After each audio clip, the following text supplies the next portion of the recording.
But given the way that CNN and other news organizations cover Trump and his controversial stances on a variety of issues, and generally the general vibe of Trump and how he's doing and how he affected the world, CNN obviously has seen Trump as very devastating and damaging to this country. So everything that CNN's ever said against Trump gives you the idea that, the Trump administration determined that China is committing this genocide against the Uyghur Muslims. Can we really believe it if the Trump administration made these statements and he had these beliefs? You don't have to believe CNN, you don't have to believe the Trump administration. You don't even have to mention that Blinken agrees with this, although it helps given that this story is about Blinken largely. But how about all the other sources out there? I mean, they could pepper in like would it really hurt to throw in a few other sources? I mean, look around, like there are plenty of news sources out there that explain that have a pretty good explanation of what's going on in the Xinjiang province and what's going on in these internment camps. The evidence of this is substantial. It's irrefutable. The Uyghur Muslims who have been the expatriates who've left China and moved into other areas of the world, which of course China is trying to keep a very closed lid on and watch their expatriates very closely and try to control them through throughout the globe outside of Chinese jurisdiction. These people have made, these people have been talked to. There have been statements. There have been people have the what's going on what's going on with the Uyghur Muslims is well known throughout the world at this point, and yet CNN doesn't make this affirmative. They don't affirm what happened, what's been going on in their own words. They quote the president. They quote Blinken. President Trump. They quote Blinken. Not at any point do they bother to. They don't consider the opportunity to back up this with third-party sources to really drive it home, how obvious it is that this is going on, and that it's not some conspiracy. They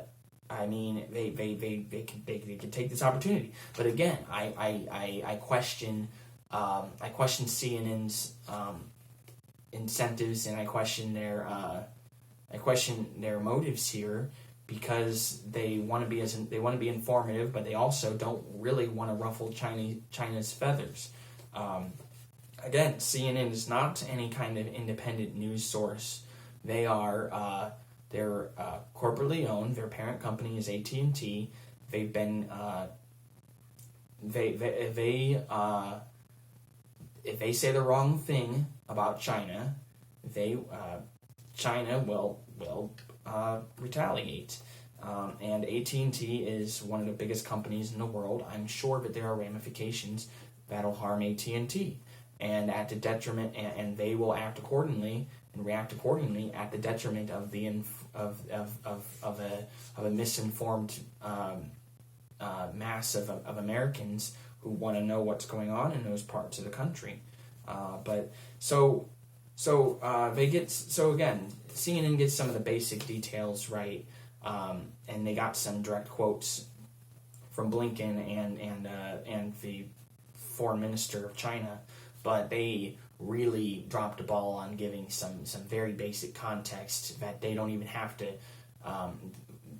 whether they wanted to confirm state things on their own, and they could have taken a more direct, they could have taken a more firm stance against genocide and against and in support of the concept of China or Taiwan as an individual country. Again, CNN isn't.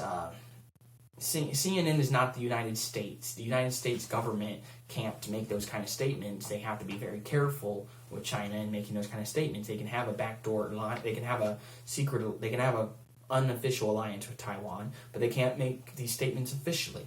CNN can, and it wouldn't even be libel or slander to make these statements because Taiwan considers themselves an independent country. The fact, how is it false? And China's the only one who says it isn't. Everyone else is relatively neutral. It's important that we take a stand and defend. If we're not going to call Taiwan an independent nation, we have to at least hear and quote. We should at least be hearing and quoting and giving context to what Taiwan says about this. And it's, as they said, it's a democratic island of 24 million people. Don't you think we should give them? Don't you think we should hear what they have to say about it? Don't you think that they might have an opinion of their own? Like, is there not an English-speaking person in all of Taiwan? I'm pretty sure that the Taiwanese president of I think Trump made history by being the first president to accept a phone call from the Taiwanese president on the night of his election win, angering China severely 4 years ago. I didn't hear any headlines about Biden doing the same. But I think we need to do whatever possible to set the record straight. And if we're not going to actually make concrete assessments as CNN's concrete assessments of what happened and what's going on in this region of the world, we should at least be bending over backwards to hearing out Taiwan and offering their side of the story, quoting Taiwan sources and offering a mouthpiece, offering a voice to Taiwan, offering a voice to the Uyghur Muslims in any capacity by at least bringing in some other sources that have and not being so vague about it and making it sound like, well, the Trump administration says that this and that is what happened and Blinken agrees with him. No, news sources from around the world have more or less confirmed this.